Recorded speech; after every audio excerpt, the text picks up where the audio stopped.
ജനജീവിത ഫലം നീ പാടണ്ട. ഓക്കെ. ജന്മിയാണോന്ന് വൈക്കാശ്ശേരി മന എന്റെ മനസ്സിൽ.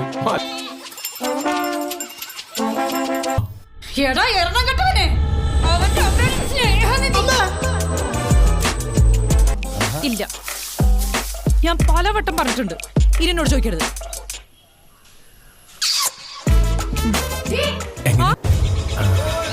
ഹെയർ സ്റ്റൈല് എന്തായാലും ഒരു ട്രെൻഡ് ആവും. നല്ല തള്ളാണല്ലോ. ശീലമായി. പിന്നെ നമ്മുടെ സത്യമായിട്ട് ഞാനാണ് സാറേ എല്ലാം ചെയ്ത് ആ ഗോപി ഒറ്റയ്ക്ക. ഞാൻ നിരപരാധി, എന്റെ മാപ്പ് സാക്ഷിയാക്കണം. Trust me.